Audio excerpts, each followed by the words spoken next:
السلام علیکم ورحمۃ اللہ وبرکاتہ۔ سسٹر، ایک سوال تھا آپ سے کہ اگر کسی کا ہسبینڈ شراب، جوا اور اس طرح کی چیزوں میں پڑا ہو، غلط سوسائٹی میں ہو، تو اس کے ساتھ رہنا کیا جائز ہے؟ ایک عرصے سے اگر کوئی شخص اسی چیز میں انوالو ہے، منع کر کے ایسے شخص کے ساتھ زندگی گزارنا جائز ہے؟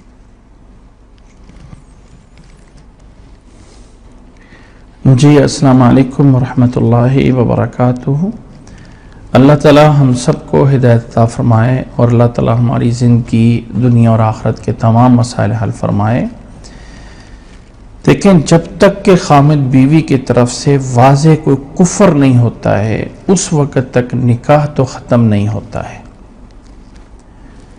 اگر خامد گناہ کر رہا ہے، گناہ کبیرہ کر رہا ہے، جتنے بھی برائیاں کر رہا ہے، تو اس سے عورت کو اختیار ہے۔ اسلام نے کسی پہ جبر نہیں کیا ہے، اختیار دیا ہے۔ آپ نہیں رہنا چاہتے نہ رہیں، نہیں رہنا چاہتے نہ رہیں، اس سے علیحدگی لے لیں۔ علیحدگی لینے پہ کوئی گناہ نہیں ہوگا، کوئی گناہ نہیں ہوگا، ٹھیک ہے؟ ایک بات ذہن میں رکھ لیں۔ اصل میں ہمارے لوگوں میں، ہمارے اوپر اللہ تعالی ہم سب لوگوں کو ہدایت دے دے، جو ایک معاشرے کے جو رولز، یا ہم لوگ بہت زیادہ پاک و ہند کے لوگ جو ایک ہندو رسم و رواج ہے اس سے بہت متاثر ہوئے ہیں۔ ہندو رسم و رواج میں ایک وقت وہ بھی تھا کہ جب خامد کے فوت ہونے کی بنیاد پہ اس کی زندہ بیوی کو اس کے ساتھ جلا دیا جاتا تھا۔ اب وہاں اس حد تک تو نہیں رہ گیا، لیکن کم از کم بہت سارے رسم و رواج ہمارے اندر پائے جاتے ہیں۔ اگر ہم صحابہ کا دور دیکھتے ہیں نا، تو جو ہم کہتے ہیں نا اس دور میں برائی نہیں تھی، اس کی کچھ وجوہات بھی ہیں۔ نمبر ایک، اس دور میں نکاح کرنا انتہائی آسان تھا، کوئی پرابلم نہیں ہے۔ خود بندہ کسی گھر میں چلا جاتا ہے کہ میں تمہارے گھر میں رشتہ لینے کے لیے آ گیا ہوں، اس کو کوئی برا نہیں سمجھا جاتا تھا، جائز ہے، مناسب ہے۔ نبی صلی اللہ علیہ وسلم نے فرمایا تھا جب کوئی ایسا شخص آ جائے جس کے اخلاق اور دین سے تم راضی ہو تو شادی کر دو، وگرنہ زمین میں بہت بڑا فساد ہوگا۔ یہ آسان تھا اس دور میں۔ دوسرے نمبر پہ، اگر نبھا نہیں ہو رہا، آپس میں طبیعت میچ نہیں کر رہی ہے، ذہن خامد بیوی کے ایک نہیں ملتے ہیں، تو علیحدگی اختیار کرنا مشکل نہیں تھا جتنا آج کل مشکل بنا دیا گیا۔ ممکن ہی نہیں آج کل۔ عورت نعوذ باللہ اپنے آپ کو معاشرے میں منحوس سمجھنے لگ جاتی ہے اگر اس کے ساتھ کچھ ایسا ہو جائے۔ اس دور میں ایسا نہیں تھا، اس دور میں ایسا نہیں تھا۔ اللہ کے نبی صلی اللہ علیہ وسلم سے حضرت قیس رضی اللہ تعالیٰ عنہ کی بیوی نے، جس نے خلا لیا تھا نا، نبی صلی اللہ علیہ وسلم نے اس عورت سے ایک بات پوچھی تھی اور کہا تھا کہ کیا تجھے اپنے خامد پہ کوئی اعتراض ہے؟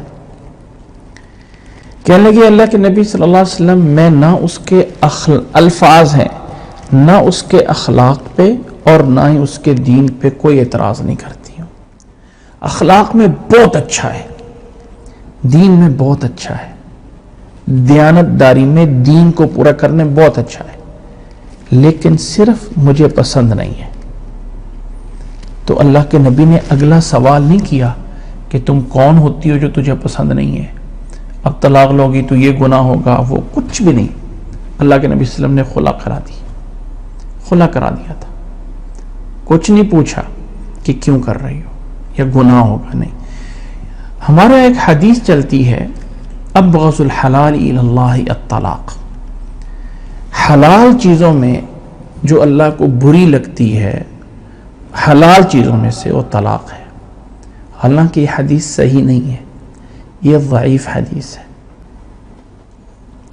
یہ اس چیز کو عام کرنا جائز نہیں ہے، لیکن ہمارے ہاں جس طرح بن گیا ہے اس طرح اس دور میں نہیں تھا۔ اور اس کی وجہ تیسرا پوائنٹ ہے جو میں بتانے لگا ہوں، کہ اس دور میں، اس معاشرے میں ایک خاتون جس کا خامد فوت ہو گیا ہے، جس کو طلاق ہو گئی ہے، جس کو خلا ہو گیا ہے، اس متعلقہ عورت کا وہی ویلیو تھی، وہی اس کا اعتبار تھا جو کہ ایک کنواری لڑکی کا ہے۔ بیوہ مطلقہ عورت کا جو کنواری لڑکی کو ویلیو دی جاتی ہے، وہ ہی بیوہ کی وہی مطلقہ کا ویلیو تھی۔ جس طرح رشتے کنواری لڑکی کے لیے آتے ہیں ویسے اس کے لیے بھی آتے تھے۔ اب ہمارے اس معاشرے میں نکاح کرنا بڑا مشکل ہے، شادی کرنا بہت مشکل ہے۔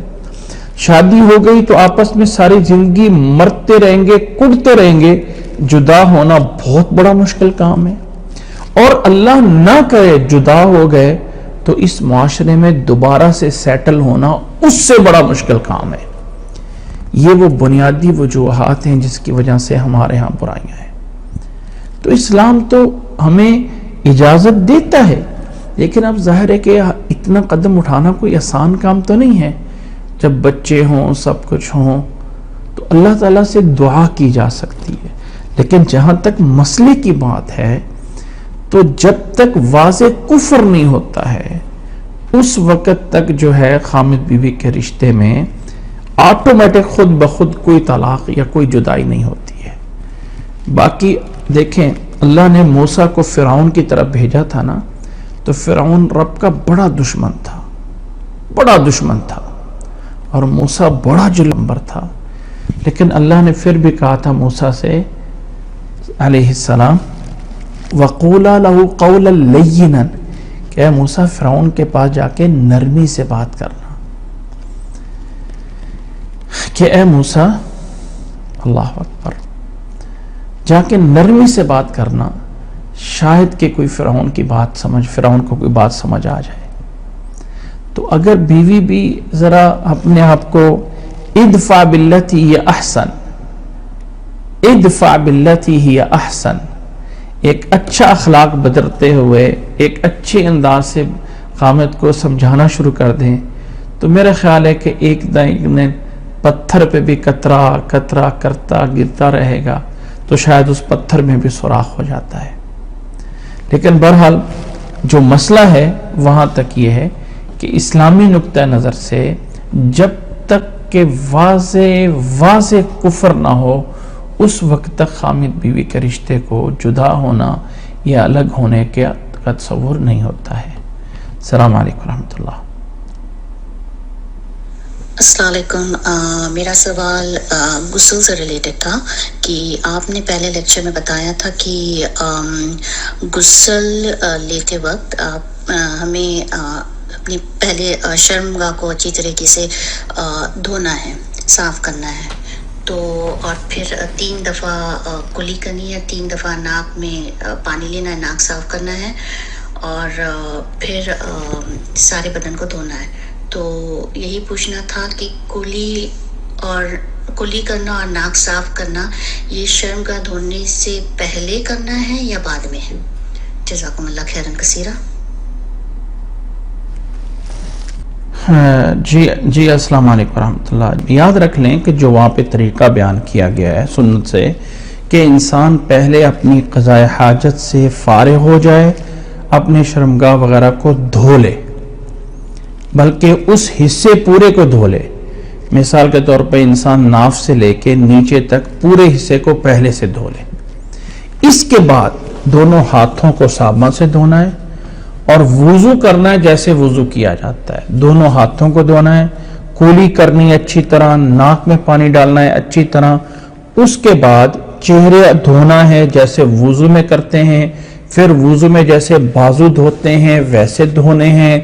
پھر جب سر کے مسے کی باری آئے تو تب چلو پانی کا دونوں ہاتھوں میں لے کے، یعنی بک پانی کا لے کے اپنے سر کے دائیں سائڈ پہ، لیفٹ سائڈ پہ، درمیان میں 3 دفعہ جو ہے وہ ڈالنا ہے اور اچھی طرح ملنا ہے، اور پھر پورے جسم پہ پانی بہا لینا۔ اس کا نام غسل ہے۔ تو استنجا وغیرہ کرنا، شرمگاہ وغیرہ کا دھونا یہ شروع میں ہے۔ اس کے بعد ہاتھ کو دھو کے کولی کرنا ہے، وضو کرنا، یہ سارا اس کے بعد ہے۔ ٹھیک ہے۔ اب جب پہلے سے استنجا وغیرہ کر لیا یا انسان نے اپنے نیچے حصے کو پہلے سے دھو لیا ہے، تو اب جب باقی حصے میں پانی بہا رہا ہے اور شروع میں وضو کیا ہے جیسے میں نے بتایا ہے، تو اس دوران اگر اس کا ہاتھ دوبارہ سے شرمگاہ کو نہیں لگا ہے، اس وضو والے پوائنٹ سے آگے جا کے درمیان میں کوئی ہاتھ نہیں لگا ہے، تو جب وہ غسل کر کے فارغ ہوگا تو اب اس کا وضو بھی ہوگا اور غسل بھی ہوگا، یعنی نماز کے لیے اب الگ سے وضو کرنے کی ضرورت نہیں ہوگی۔ لیکن اگر وہ جو پوائنٹ جس سے اس نے ہاتھ دھونے کے بعد، وضو کے بعد پھر بھی اس کا ہاتھ شرمگاہ کو لگ گیا ہے، تو اب جیسے غسل سے باہر فارغ ہوگا تو غسل تو ہو گیا پورا اس کا، لیکن نماز کے لیے اس کو وضو بھی ایک دفعہ دوبارہ سے کرنا پڑے گا، وضو کرنا پڑے گا، وہاں پہ تھا نہیں کرنا پڑے گا، اس لیے کہ شرمگاہ کو ہاتھ لگنے سے وضو ٹوٹ جاتا ہے۔ تو بہرحال یہ غسل کے اس ویڈیو میں پوری تفصیل کے ساتھ بیان کیا گیا ہے۔ جو آپ کا سوال ہے وہ استنجا وغیرہ سب سے پہلے ہے اور ہاتھ اور کولی اور منہ کا دھونا اس کے بعد ہے۔ جی السلام علیکم ورحمۃ اللہ۔ السلام علیکم ورحمۃ اللہ وبرکاتہ۔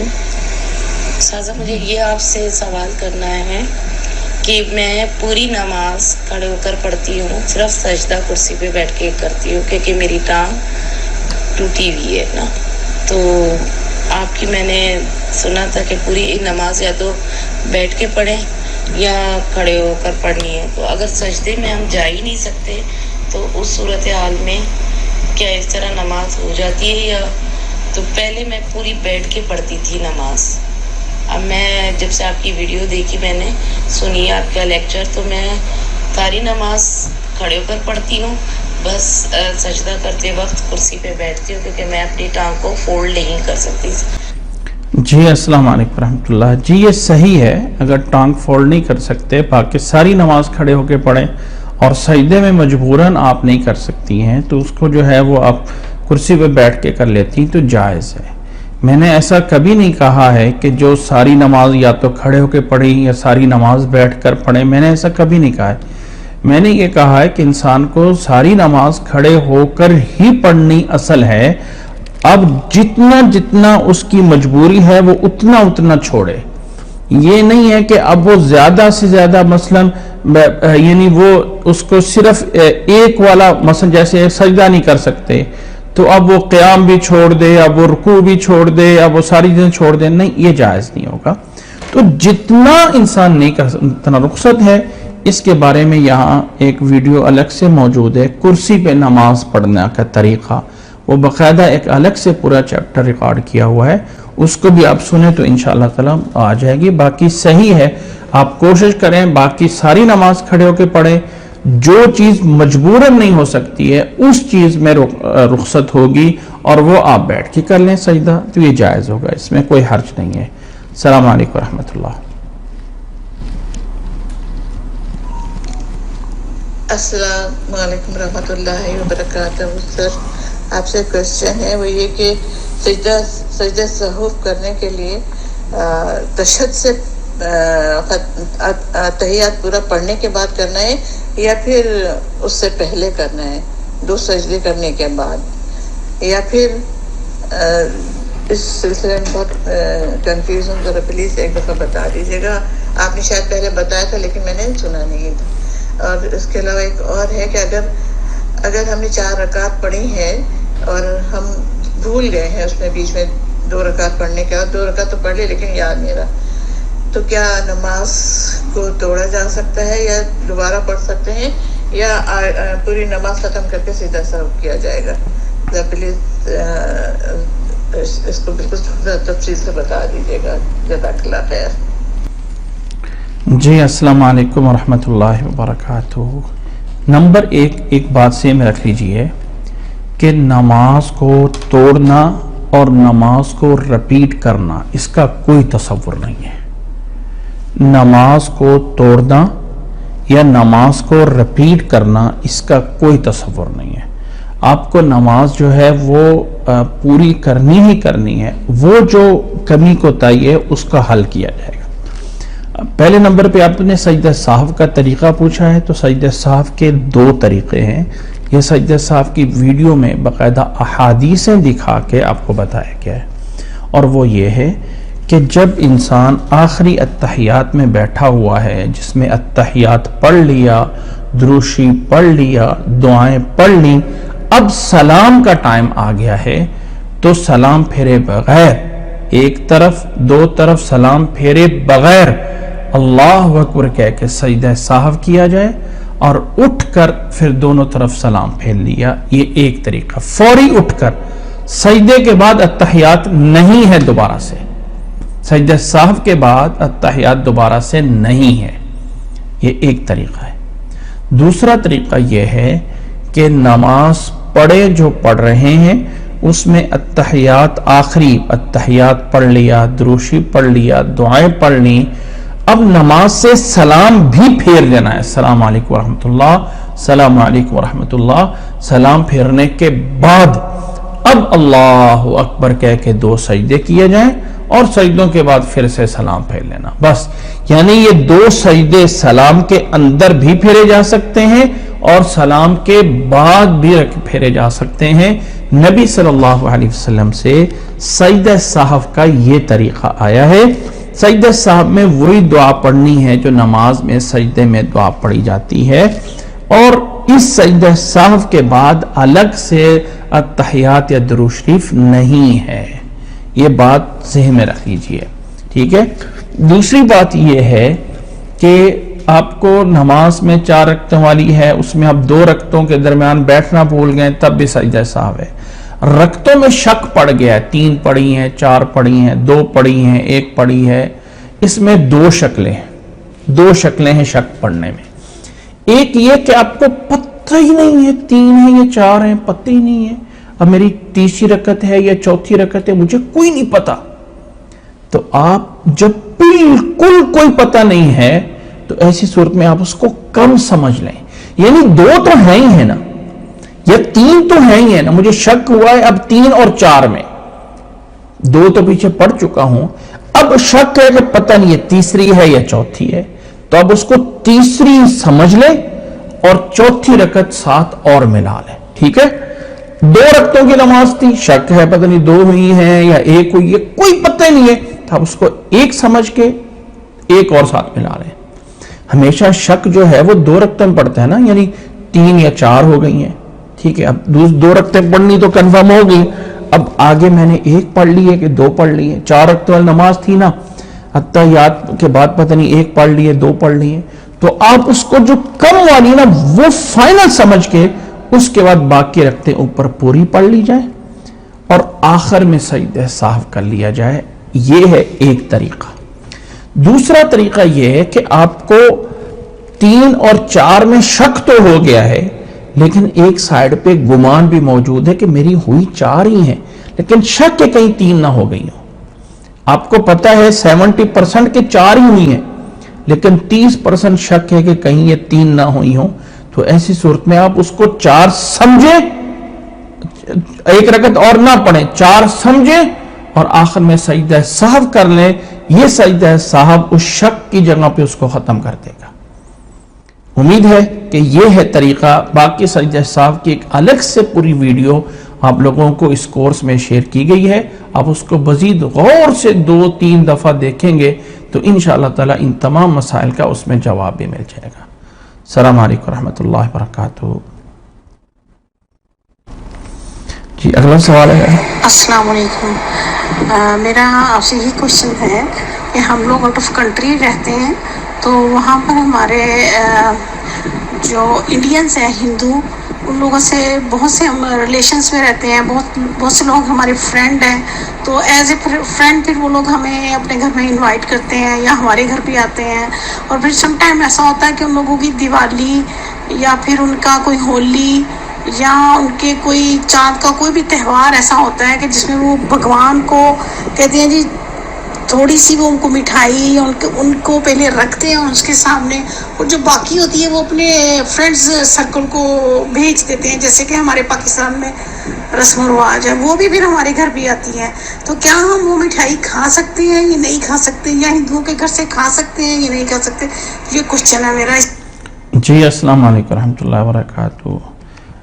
چاہے کوئی ہندو ہے یا چاہے کوئی بھی غیر مسلم ہے، اگر تو غیر مسلم اپنے مذہبی تہوار پہ، ان کی کوئی مذہبی پرشاد ہے، کوئی مذہبی تہوار پہ ہے، تو وہ کوئی دیتا ہے تو وہ مسلمانوں کے لیے کھانا جائز نہیں ہے۔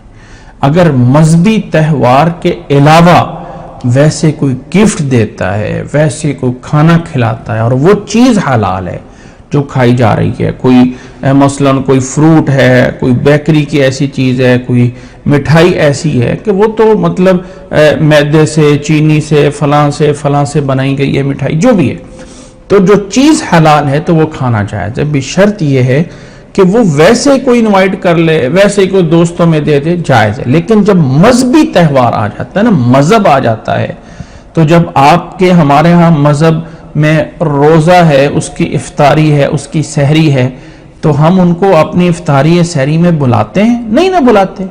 ہم کہتے ہیں یہ ہندو، ان کا روزہ ہے ہی نہیں، تو ہم ان کو افطار دعوت کس چیز کی دیں؟ ان کا تو روزہ نہیں ہے۔